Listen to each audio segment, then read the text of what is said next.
बटाटा न शिजवता आमच्या ब्राह्मण पद्धतीची ही बटाट्याची भाजी इथे तयार झालेली आहे। स्वागतम। आज मी तुम्हाला उपासाची बटाट्याची भाजी करून दाखवणार आहे।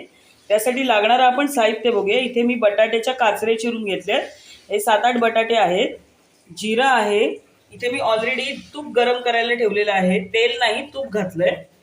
त्यानंतर इथे मिरच्या घेतल्यात, मीठ घेतलंय, साखर घालणार आहे आणि हे शेंगदाण्याचं कूट करून घेणार आहे। चला तर मग रेसिपीला सुरुवात करूया। सर्वप्रथम मी तूप गरम करायला ठेवलंय। त्याच्यामध्ये जरा जास्त असं जिरं घालून घेते अंदाजे। आता जिरं तडतडलं की मी हे बटाटे घालून घेते।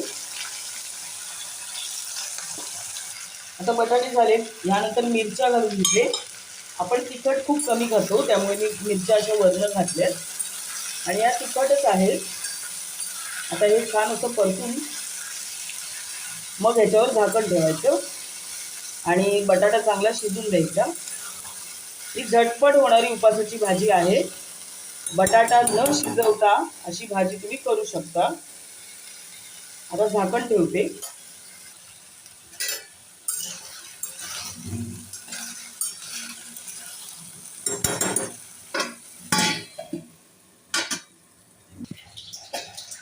तर 5 मिनिटांनी मी तुम्हाला दाखवते। एक वाफ आलेली आहे चांगली। पुन्हा एकदा हे मी परतून घेणार आहे। बटाटा न शिजवता झटपट अशी उपासाची सुंदर छान स्वादिष्ट अशी भाजी तुम्ही करू शकता। आता याच्यामध्ये मी मीठ घालते, अंदाजे मीठ घालते। त्यानंतर साखर घालणार आहे, अगदी चिमूटभर साखर घालणार आहे चवीपुरती आणि पुन्हा हे चांगलं परतून घेणार आहे।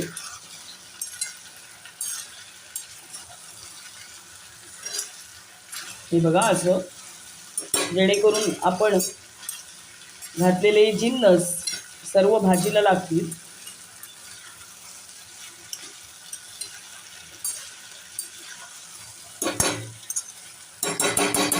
तर ही देखील आमच्या ब्राह्मण पद्धतीची उपासाची भाजी आहे, झटपट होणारी।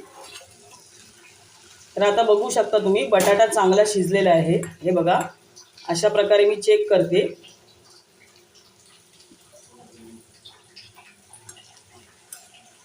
आता याच्यामध्ये आपण दाण्याचं कूट घालून घेऊया।